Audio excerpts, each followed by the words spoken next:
If you would like an opportunity to be on Crazy Love Chronicles and tell your story of betrayal, infidelity, ghosting, being ghosted, catfish, and many more things, crazy relationships, contact us at crazylovechronicles@gmail.com or send us a message on any of our social media platforms and we will contact you. Please stay tuned for our next session. Our story, your story, real and uncut.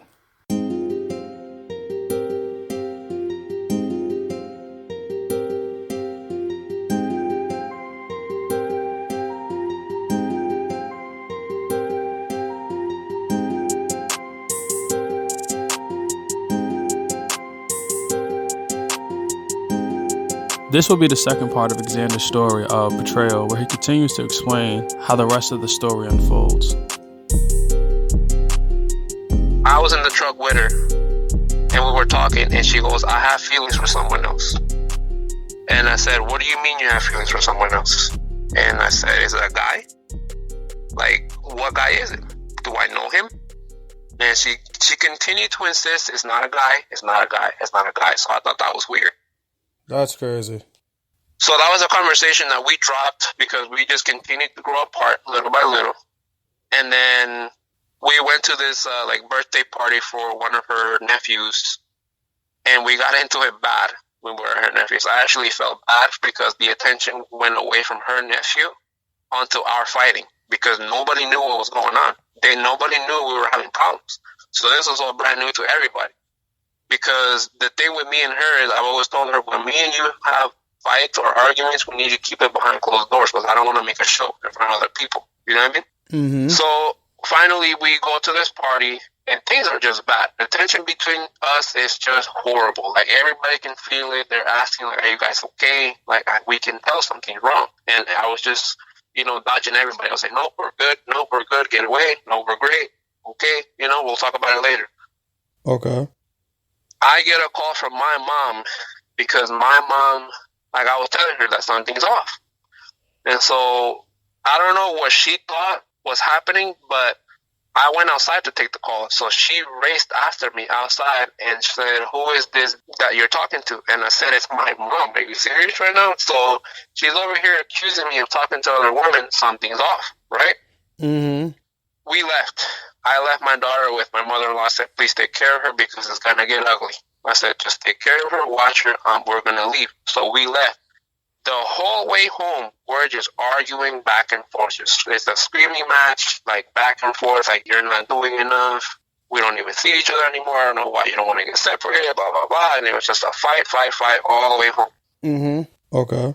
So I go to the house, and I go into the room that she's sleeping in now, and I start questioning her. I grill her with questions. I start, "What is it that's got you like this? You told me you have feelings for somebody else. Who is it?" So I can find out who it is. Obviously, she knows I'm a hothead. She knows my temper is horrible. So she's avoiding telling me who it is at all costs. I get you.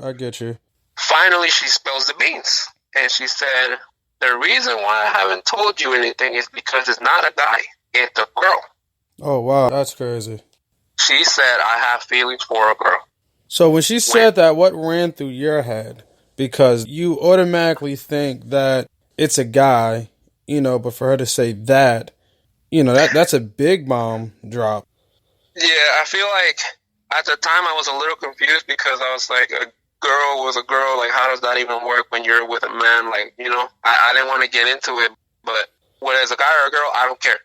It's the fact that she allowed someone else to get inside her fucking heart and her mind and forget that she has a daughter and a husband. You know what I mean? Mm-hmm.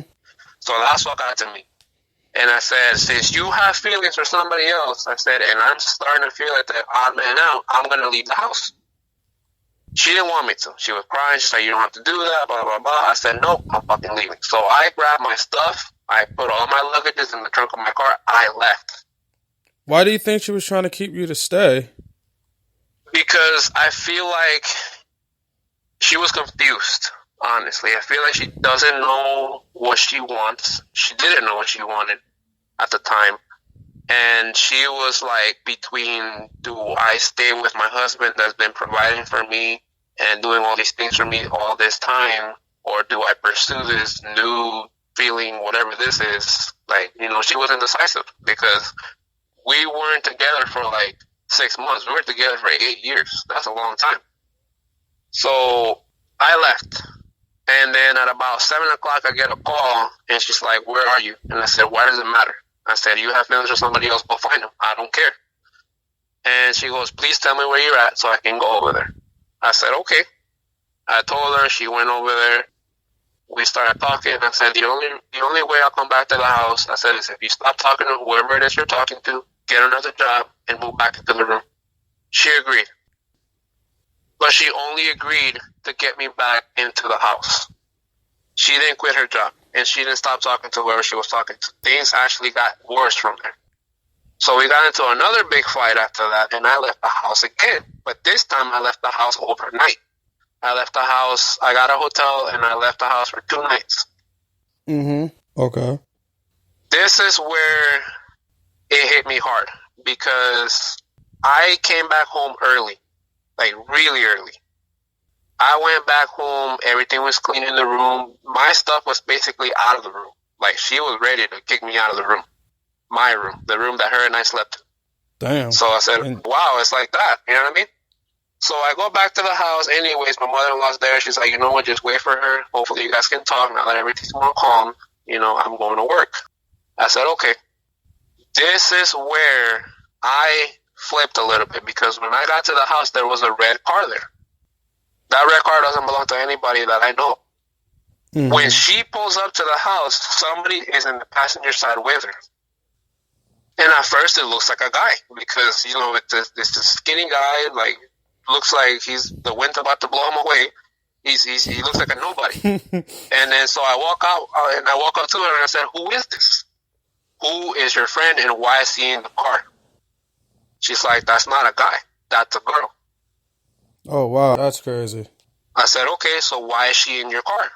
And she goes, "Because we're trying to save gas." And I said, "Your job is 10 minutes away. What are you talking about trying to save gas? That's not, no." I said, "What is this?" So her friend wasn't having none of it. She saw me and she saw how flared up I was. She walked away. She didn't even look at me. She got in her car and took off. So finally I sat down with her. We had a conversation. We were supposed to co-parent. She was going to stay sleeping in a different room. I was going to stay in the room that I was staying in. We weren't going to be sleeping together or none of that. We were just going to be like friends almost. And because I was stupid at the time and I was trying to recuperate whatever was left, I agreed to it. Big mistake. She decided that she was going to go out to a party. She had told me a week prior to this party. And I said, okay, well, I'll put the vacation in. I said, since you want to have friends, I said, let me at least meet them so I can see who it is you're hanging around with. You know what I mean? Mm-hmm. So I think like 2 days prior to that party, she goes, oh, you know what? They canceled the party. I'm not going. And I said, well, why did they cancel the party? And she goes, because, I don't know, some people backed out, so they're not going to have it anymore. I said, okay. But she was already sleeping in another room. So that same day, 2 days after that, I'm getting ready for work, and I see her getting ready, but not for work. She's getting ready like really tight jeans, showing off her body, like, tight shirt, hair all done. And I said, where are you going? I said, because as far as I know, your guys' party got canceled, right? That's why I took back my vacation day, and that's why I'm going to work. She goes, oh, no, the party didn't get canceled. The party got canceled at the bar, but now they're having it at somebody's house. So I said, oh, so you're going to this party then, huh? And she's like, yeah, I'm going. I said, okay. So she went to the party. Okay. She's not wearing her wedding rings anymore. She's a single woman. Okay? Okay. I guess some of the guys at the party took it that she was a single woman, and they tried to kiss her. But when they tried to do that, she pushed them away, slapped one of them, and said, I'm a married woman, stop. Now, she didn't tell me about this until I blew her phone up, because I was at work. I was blowing her phone up. I was trying to figure out what she was doing. She finally answered the phone, and I said, why is it that it's taking me almost 25 missed calls for you to actually pick one up? What's going on? And she goes, well, I left the party early because this and this happened. And I said, oh, so all of a sudden when these guys try to make a move on you, now you're married. I said, but when you're at home, you're a single woman. So what's going on? That's crazy. So that fight was over, okay? Mm-hmm. Okay. So I wonder, right, prior to you finding out, about this girl your wife was dealing with, did she ever express to you that she was attracted to women, or anything of that nature? Or was this all just random to you? The first time that we were having like issues, I took her out to eat because we were making up. Like, we went out for a movie, dinner, whatever. When we were having dinner, she said to me, I've had a thing for girls. I just never enforced it.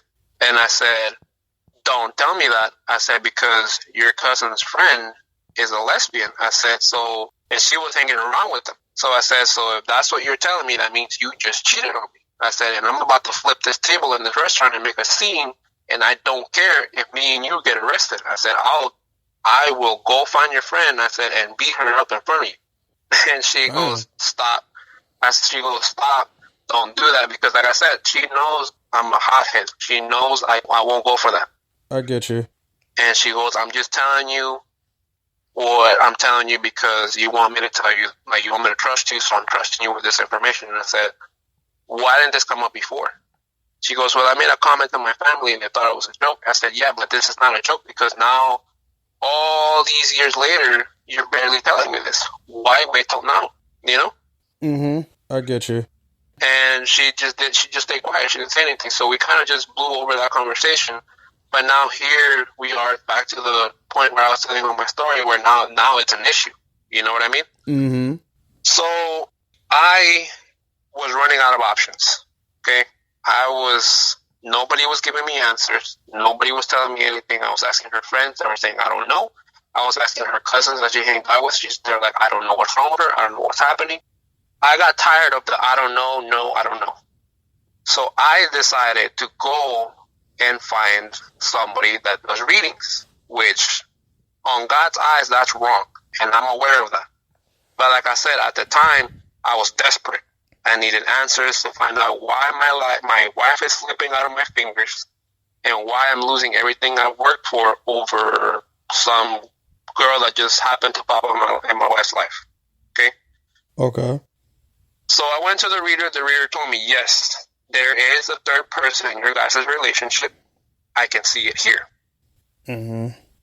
She goes, and what's going to happen is this. He goes, you guys are going to separate. When she told me that, my heart sank because that's the last thing that I wanted. She goes, you guys are going to separate. Things are going to get very ugly for you. She goes, you should leave the house. It's going to get that bad. And I said, are you serious? And she's like, yes, I can see it. She goes, you need to start focusing on yourself. She goes, because you're letting yourself slip. She goes, do you work out? And I said, well, yeah. She goes, well, I can tell. She goes, you haven't worked out in a while, have you? And I said, well, no. I said, because at the time she was right. I hadn't worked out in almost 4 months because I was dealing with all this and work. Mm-hmm. You used to be a lot heavier, right? And I said, well, yeah. And she goes, I can tell. She goes, because when I was at the prime of my working out, I was 205 pounds. I was starting to lose weight. I dropped down to 180. And she was able to tell. She goes, you need to start. So she goes, you need to start paying attention to your body, to your mind, to your daughter. She goes, and if this is going to happen, you need to let it go. You need to let her go. But at the time, because I was so in love with her, I said, no, there's no way in hell I'm going to let go of my wife when I worked this hard and this long to achieve what we've achieved and just to let it slip for some random person. Mm-hmm. So, anyways, after that conversation, I went home and I told my mother-in-law about it. I talked to my wife about it. I said, you know what? I said, this is wrong to do. I said, but I went to see this person. They told me this. They told me that. I said, I was told. I told her that if I didn't leave this house, it was going to mean my death or my downfall. And this is according to the reader. I said, so if you want to stay with this person and you want to pursue this and let everything go, I said, I will leave. And she didn't know what to do. She didn't know what to say. She just got quiet. She just said, I need time to think. I said, okay, go take your time to think. That same afternoon, I go try to use the restroom. She's laying in the bed. When I'm in the restroom, all of a sudden I hear the closet shuffling and the door slam. So she left. So right away I called her. I said, what's going on? She goes, I left the house. I said, why? She goes, because I can't stay in the house. I can't think while being there, so I'm going to go stay with a friend. And I said, fine. I said, stay with your friend, but just do me a favor and don't come back. I said, and she just hung up the phone. So I'm at the house. I'm over here thinking, like, what's going on? What the hell happened? Whatever. She calls me back, but this time when she calls me back, she is flared up. She is angry. She's screaming through the phone. She's like, where is my daughter? You and my mom are talking. You're keeping her from me. I said, I'm not keeping nobody from you. I said, you're the one that left. I'm here at the house wondering what the hell is going on, so you can't blame me for what you're doing. Mm-hmm. And then she was going berserk. Like, she was just talking out of anger, saying all kinds of stuff. And so a little bit after that, my mother-in-law calls me. She's like, get a car seat and come to town because she wants to take the baby from me. So I went. Then I told my mother-in-law, you know what? I said, just come back to the house. I'll talk to her. I'll get her back to the house, and we'll discuss what's going on here. She gets to the house, but by the way she parked her truck, I already knew something was wrong. She parked the truck in the middle of the street, sideways, slammed the door. I locked the door because she's trying to take my daughter. I said, where are you trying to take her? She's like, I'm trying to take her to my friends, and she's going to stay with me. And I said, no, I'm not going to allow you to do that because I don't know who your friend is. I don't know who lives in that house. I don't know what you're doing. So, no, you're not taking my daughter. So, in this fighting through the door, she breaks the window, trying to get into the house. The neighbors are outside, so, of course, the cops are called. Mm-hmm. As soon as she breaks the window, I unlocked the door, I opened the door, and I said, what are you doing? I said, the cops are going to come because you're making a fucking scene. And she goes, I don't care. I'm here for my daughter. She was, like I said, she was a completely different person. She was screaming at the top of her lungs. She was, like, crazy. So because I'm trying to avoid her hurting herself or me, I grab her hands and I put them to the sides of her legs. Somehow her left hand slips out and she hit me in the face. Mind you, my daughter is watching all of this. My daughter's 4 years old. 5 years old, around there. Mm-hmm. So my daughter's crying, screaming at the top of her lungs. My mother-in-law's watching in shock because she can't believe what just happened. And my mother-in-law's sisters there too, they're all just sitting there like they're stunned. They don't know what to do. And I said, I felt my anger coming up because this woman just put hands on me over her lover. Like, hell no. You know what I mean? So out of the corner of my eye, I saw my daughter crying, and I think that's the one reason why I didn't act on that hit. And I told my mom, I said, take the baby and go into another room. I said, because this is not going to end well, so get out. Sure enough, to take my daughter away, and once I grabbed her hand again, she can't get out of it. She's trying to, like, shuffle and, shift and try to move and cussing at me and this and that. So what's her last resort? She spat in my face. Damn. I can tell you this, that when she spat in my face, I forgot about my daughter, about getting the costume. I forgot about all of that. All I wanted to do was just wreck her. I don't know how I was able to control myself to not do that, but all I wanted to do was just hit her back. But I didn't. I did not put hands on her. So that's all that was running through your head at that point. Once she spat on me, that went out the window. The trying to keep her, like, protect her, all this, no, that was it. But something, I don't know how, like I said, I got control of myself, and I just pinned her down until the cops got there, because I already knew the cops got called. And then prior to the cops getting called, when she was trying to take my daughter, I had requested a unit to be at the house before she got there, just so they could keep the peace. Had she not broken anything, had she not acted a fool, nothing would have happened. You know what I mean? The cop would have just been like, okay, let this not happen again. They would have probably left. They would have made a report, obviously, but it would have been out the window. Because here I am in a very vulnerable position because I'm a guy. I can't hit her. That's my wife. This is the person that I love. I'm not going to put hands on her, but I also, at the same time, I cannot allow her to take my daughter to the unknown because I don't know where she's going. I don't know who lives in the house. This is a 5-year-old that's defenseless. If somebody tries to touch her, somebody tries to do something to her, and it's going to ruin my life because I'm going to go crazy. Mm-hmm. Has she ever acted like this prior? Has she ever flared up? Like, I know you guys have arguments, but to the point of hitting you or And spitting on you. that's when I knew it was bad. Because no matter how bad our arguments got prior to this, I mean, this is 8 years. So I've seen it all, done it all with her. You know what I Mm-hmm. mean? Never have I ever seen her act like this before that. Never. So finally the cops get there. They ask what happened. I tell them, you know, the window's broken. She hit me in the face, but I'm fine. I don't care. I don't want her to get hurt. Me being stupid enough to like say I don't want her to get hurt, even after all this. I said, I don't want her to get hurt. I know you guys want me to press charges. I'm not going to do that. If the state wants to do that, that's on them. I don't want nothing to do with this. I just want you guys to let her go. They said, we can't do that because there's damage to the property. She put hands on somebody else.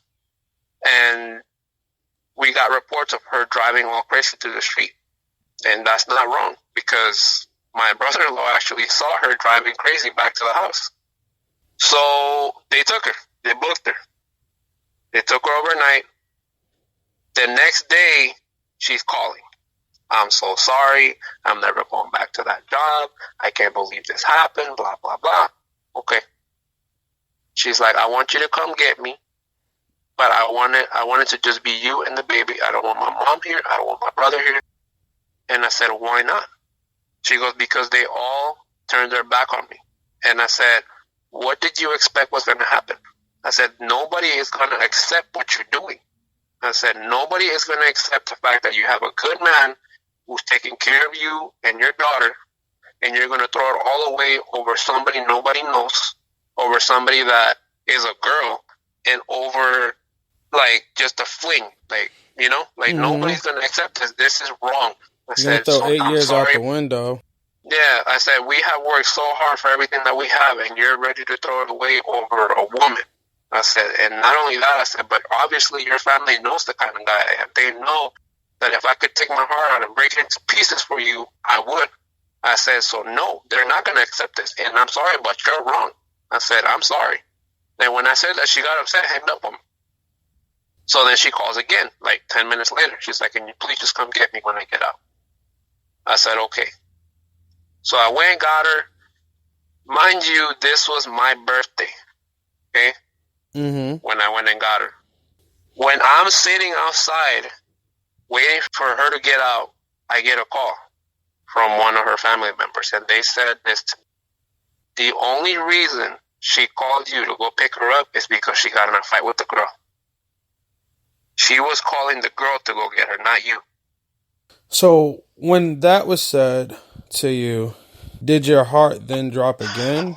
Because I can't even fathom. Like, I'm already heartbroken about everything, and then to know that she's calling her lover before she calls me, it's like a slap in the face, you know? Mm-hmm. So anyway, I decided to let it slip. I said, you know what, I'm going to let her go. She's almost out. It is my birthday. I said, so I'm not trying to fight with her. I said, I just want her to get in the car so I know that she's safe and I can leave. Because we actually had orders for her to not be near me.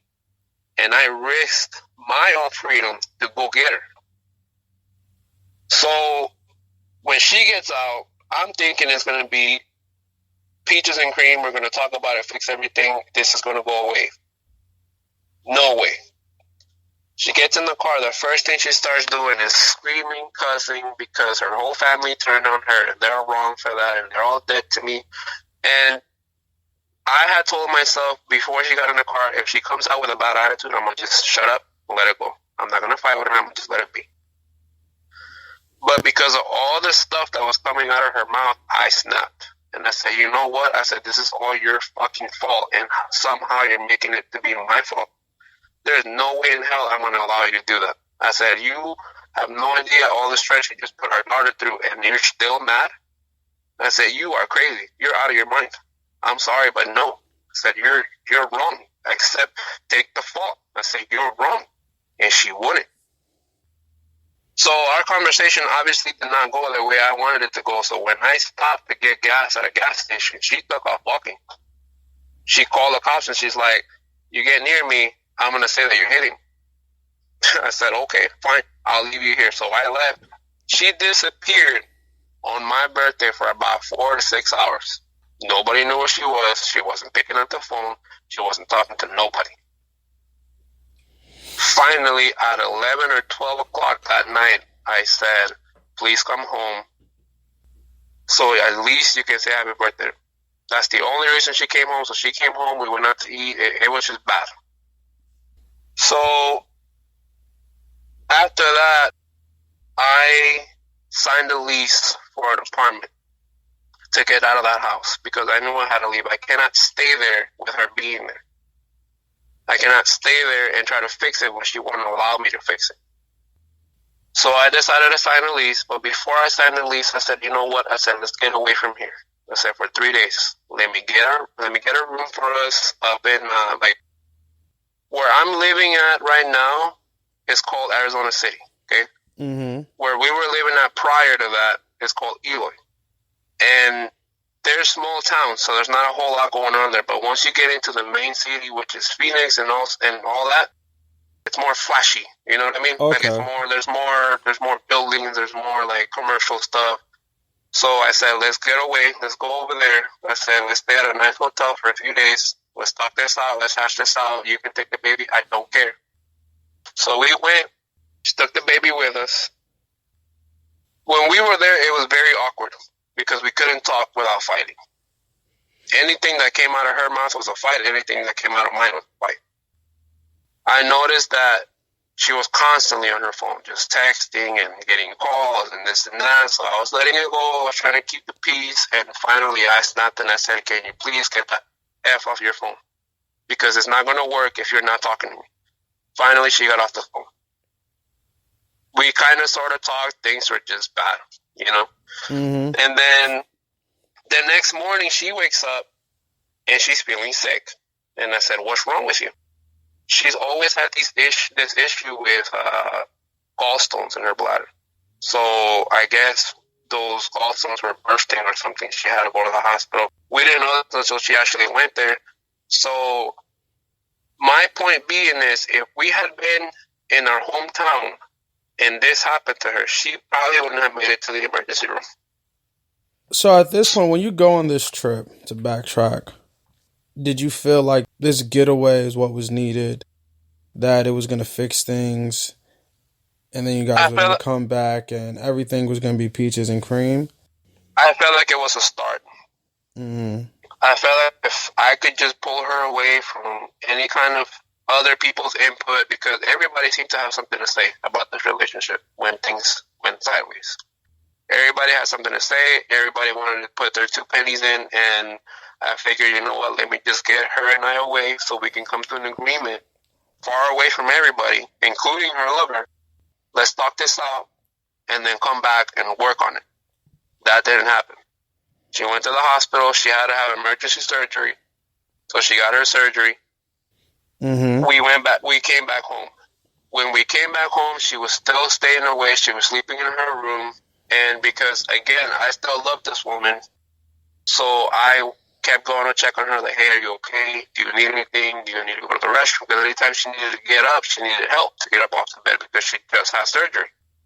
So then she starts telling her mother and her brother that I'm being annoying, that I'm checking on her too much. I said, okay, I won't check on her. So I think 3 days went by without me bothering her, touching her, anything. Then she started coming to me. When I was asleep, she would go in the room, try to give me kisses on my forehead or whatever it was. When I was about to leave for work, she would start packing me lunch, and I would ask her, like, what are you doing? You know, like, I thought you were staying away. What is this? And she would just stay quiet, give me a smile, and, you know, I'm on my way to work.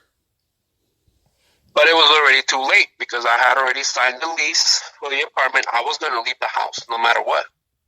So towards the last few days that I was at our own home, she actually moved back into the room herself. She went back to sleep in the same bed that her and I slept in, and she was staying with me. She was conversating with me. She was like, how was work? How are you feeling? Are you tired? Do you want something to eat? Why she was doing that, I don't know. I don't know if it was because of the fear that I was leaving already. I don't know what it was. But the day came, and I left. She didn't stop me. She didn't say, stop, let's fix it. No, nothing. I left. And she stayed away.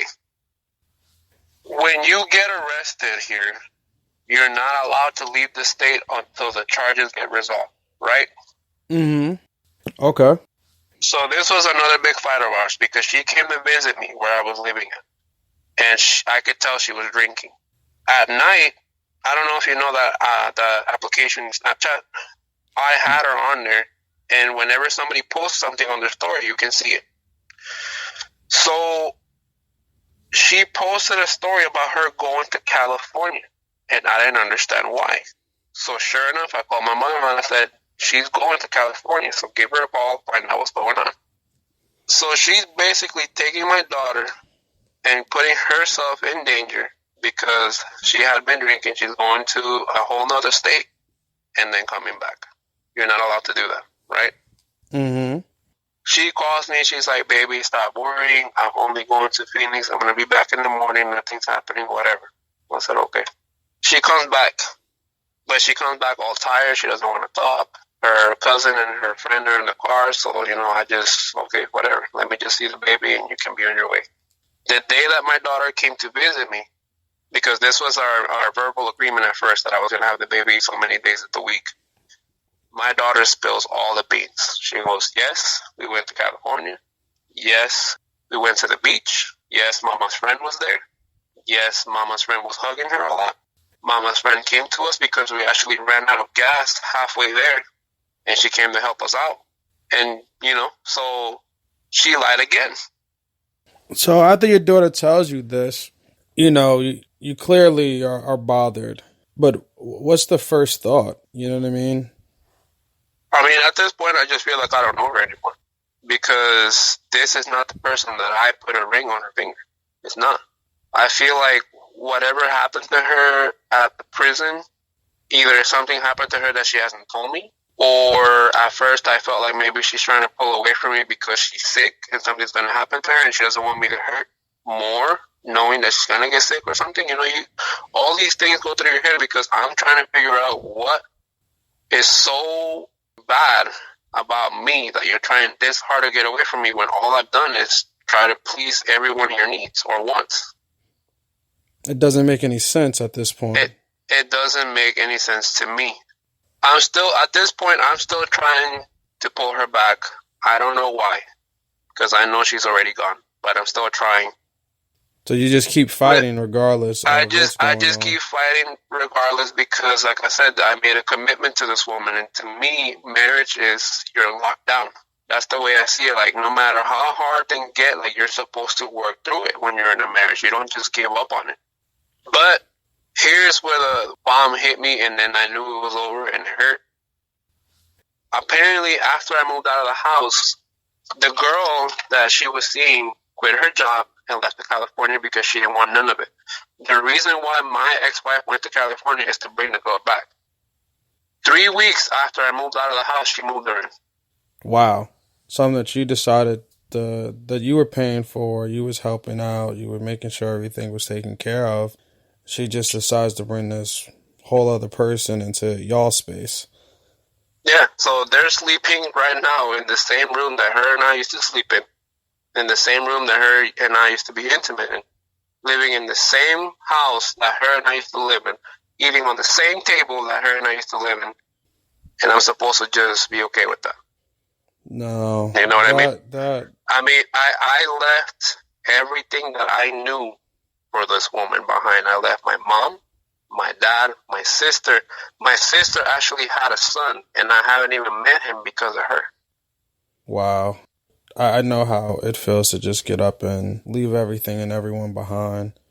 Especially for love. And in this process, I've lost everything. I don't get to see my daughter wake up every morning the way I used to.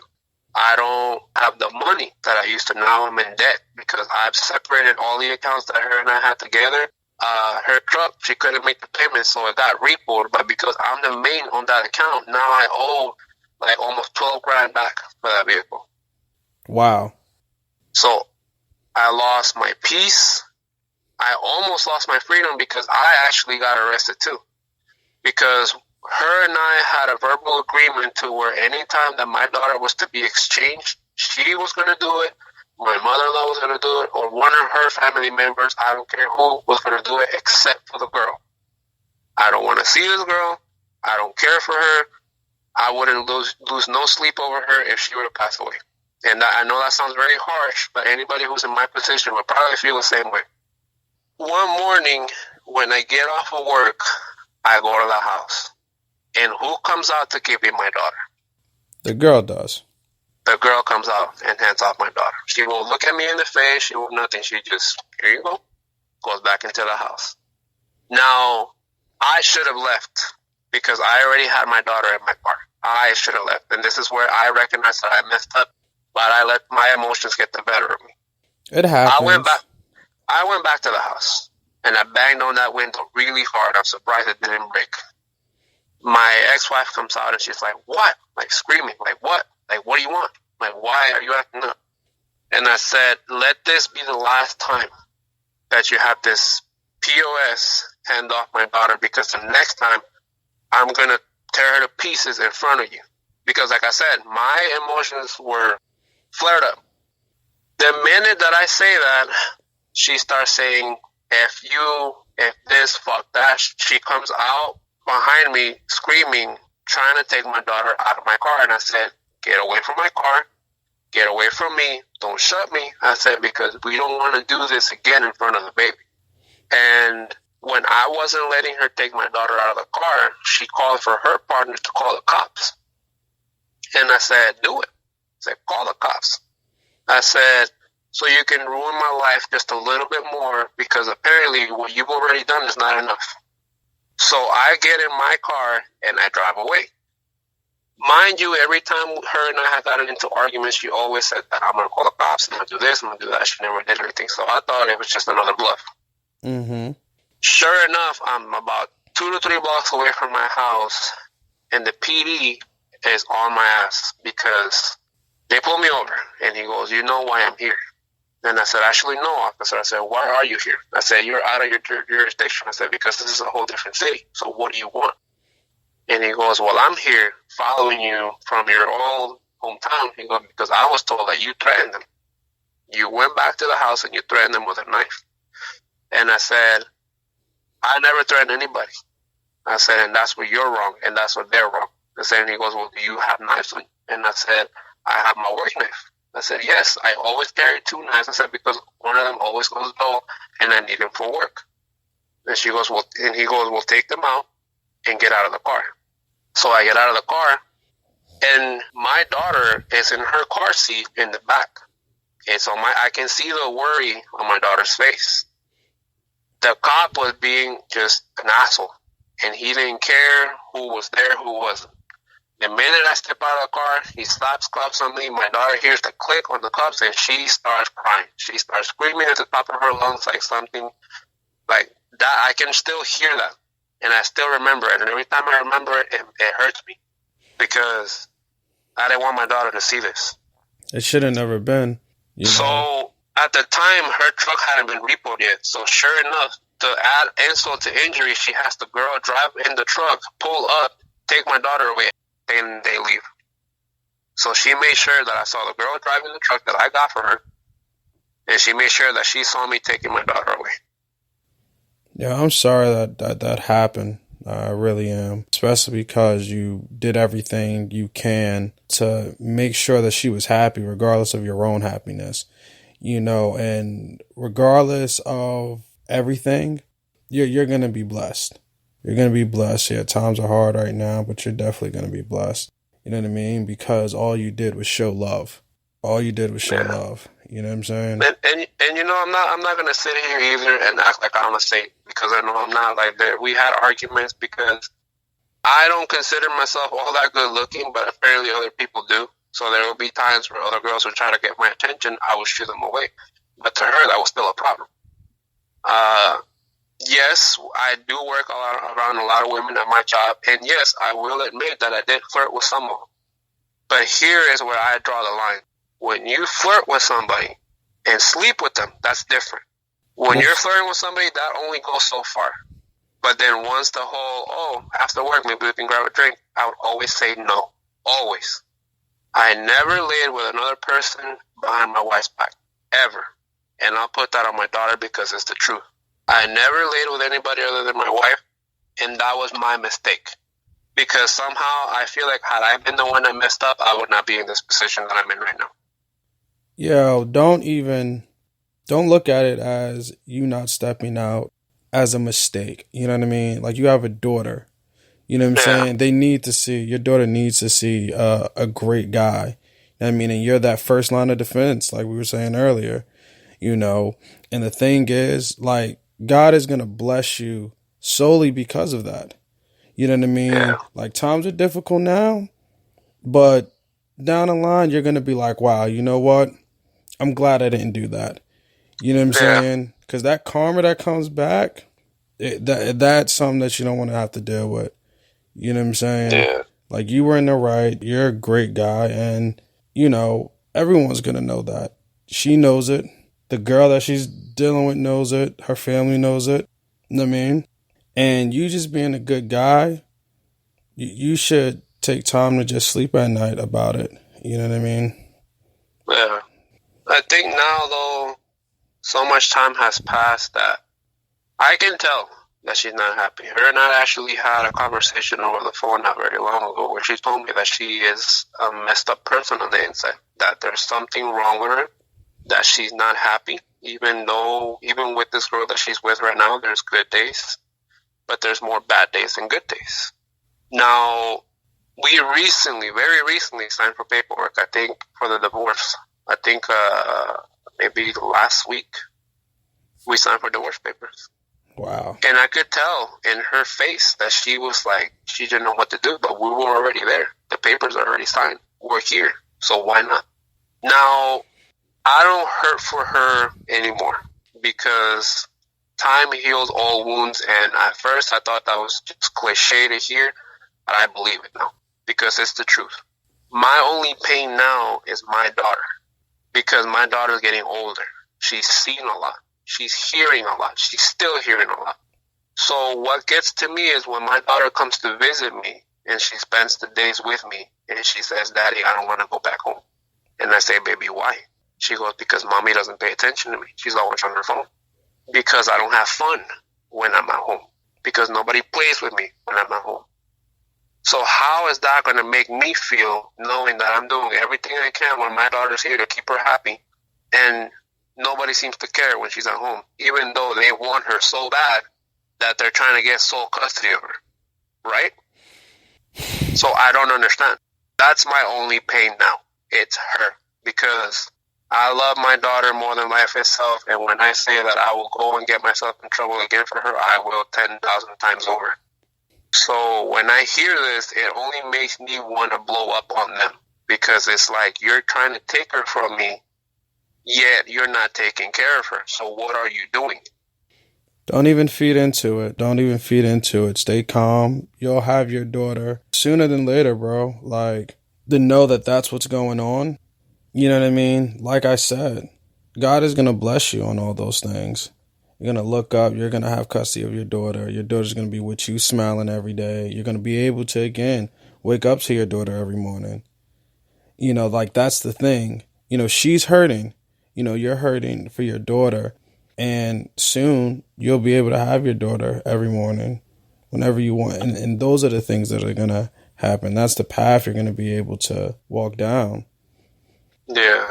You know what I mean? You just be patient. Don't lose your cool. Don't lose your cool, because then that's something that will be used against you.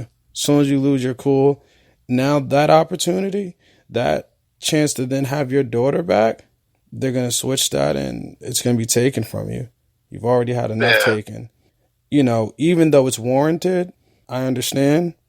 Don't do something like that to just let your emotions go off and the most precious person to you slip away because of your anger, your frustrations. You know what I'm saying? Yeah. Well, how did you start to pick up the pieces emotionally, mentally, you know, and even spiritually? I don't know.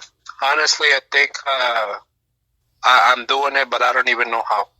I think part of the reason why I decided to start getting myself together just a little bit was for my daughter, obviously, because I don't want her seeing me broken down every time she sees me.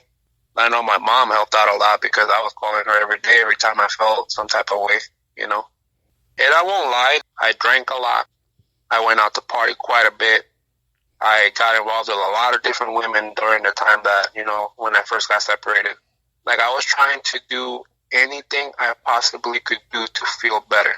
Like, any hour that I didn't feel stressed, that I didn't feel sad, that I didn't feel like crying or, you know, anything like that, I was happy. So if alcohol did that for me, or if women did that for me, or anything else did that for me, I was there. Mm-hmm. But then I started noticing that I was getting too involved with people that I shouldn't get involved with. I was starting to follow a path that was going to get me into a lot more trouble than I'm already in. And I don't want to lose my freedom because then I really won't have my daughter. So I met a woman that she went through something similar with her husband. They're not together anymore. They split up. Her and I have talked about this. She was a good friend during all this, and now she's actually my girlfriend. So she's been there through quite a bit of this. She still sees that, you know, whenever my ex-wife and I argue about certain things, because the court hasn't settled anything yet. Mm-hmm. So you think that's helping? Yeah, she's a big help. Like, she has been there for times where I drink a little too much and when I start fighting with people and, you know, she takes the keys away from me, she brings me home. Like, she's been there quite a bit. And I think, like I said, part of the reason why I started, you know, trying to stop that so much was my daughter. I don't want, my daughter suffered enough already. I don't want her to see me broken. So I'm trying to get back right in the right state of mind for her. And because my mother, her age is starting to catch up to her, for any mom whose son or daughter's going through something like this and to not be able to even give you a hug or comfort you, that you have to be 3,000 miles away on a phone line to comfort you, that has to be very difficult. Mm-hmm. And then a lot of it too was God. Man, I prayed a lot. I prayed a lot when I barely moved into my home that I am at now because I had nothing here. All I would hear was the chirping noise from the smoking detector because they needed new batteries. Those days were had to be the darkest days. I feel like the first 3 days that I moved into this home had to be the worst ones because I had nobody. I had nothing here. No friends, no nothing, because with her, it was all about her. Like, I hardly had any friends here because anytime anybody asked, oh, let's go for a drink, let's go out, nothing, no. So obviously people are going to get tired of that, you know? People are going to get tired of you shooting them down because you're not that kind of person. That's so, true. You know, I didn't have any friends or anything. So the first 3 days were hard. And what got me through those first 3 days had to be the prayers. If, you know, anyone were to ask you, if you were to give any advice to anyone, you know, looking to get into a relationship, looking to get married, you know, dealing with everything that you've dealt with, what would that be? Honestly, my advice to anyone who's getting into a relationship is just be honest with each other from the start. Have everything out in the open from the minute you meet, or not so much from the minute you meet, but as you guys go on, tell each other everything. Don't lie. Don't hide things. No matter how much you're scared of losing that person, it's better for it to come out now than to snowball and hit you guys both a year, 2 years from now. Mm-hmm. Don't feel like, oh, you know what, let me not tell my partner this because they're going to get mad. Don't do that. Just be open about everything. Don't hide anything. And if you're looking to get married, just know that's a big commitment. Not so much because it's hard to get married. It's easy to get married. You can just go sign a few pieces of paper. Hey, you're married. It's getting divorced that's very hard. So if you're not ready to get married, tell your partner that. Wait a little bit. Think about it. Go over it again and again and again in your head until you're absolutely positively sure that it's what you want. If you feel like it's not out of your system to stop talking to other people, to stop partying, to give up the game for that person, then don't get married.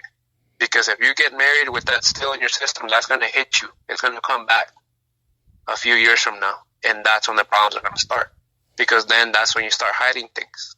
Mm-hmm. That's when you start saying, hey, I'm gonna go out with friends, or and your spouse at the time is gonna be like, but why? You never needed this before. Why now? Right? I definitely get you. So I feel like that would be my advice. Make sure that when you're in a relationship, be completely honest, no matter how much it hurts, no matter how much it bothers you. And if you're going to get married, think about it. If it's really what you want and you guys start having problems, work on the problems. Don't just brush them under the rug. Don't just skip conversations just because they're difficult to have. Mm-hmm. Well, what advice would you give to those people who are going through it, getting ran through the mud, who's dealing with the hurt and pain right at this moment? I personally would tell them that even though it feels like the world's falling on top of you and that like all this weight is on you, tomorrow is another day. You're going to have very dark days, but if you find the willpower to get through those days, which I pray to God that they all do, just remember that tomorrow is another day, because you're going to have bad days. You're going to have days where you want to do something very dumb, like take your own life, because that thought did cross my mind when this really happened. And you have to find it in yourself to know that it is not the end of the world. This person that broke your heart is not the last person that you're going to meet. It's not.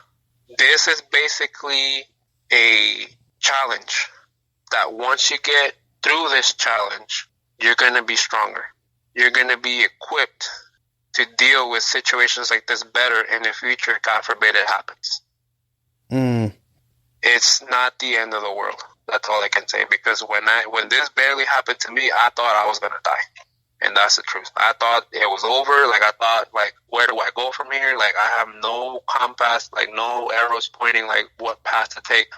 You're going to resort to alcohol. You're going to resort to drugs, but try to avoid that, because that does not help. That only fixes what you're feeling within the hour or two that you're doing. But it's going to come back the next day. You just have to give yourself time. It takes time. Just try to find someone to confide in. If you can't, then pray.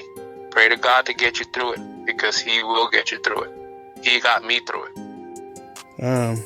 I really appreciate hearing your story, and I think a lot of people out there, whoever hears it, is really going to appreciate it. I think a lot of people are going to be able to relate to it. You know what I mean? And your story itself is going to help. You know what I mean? And I wish that everything works out for you. Everything. I hope everything gets better day by day for you. Yeah. Like, to go through those things, it sucks, but like you said, it's another day. And I thank you for telling your story. And the viewers are going to thank you. Yeah, no, of course. And, like I said, I hope my story helps others, especially if they're in a situation where they don't know where to go from here. Just tomorrow is another day. Every day that you're alive and breathing is a good day. That's the way that I have to see it now, especially for my daughter, because she looks up to me when she's here. She is ecstatic to see that I go to that house to pick her up, and that her and I are going to have a great time. She knows that we're going to have fun when I pick her up.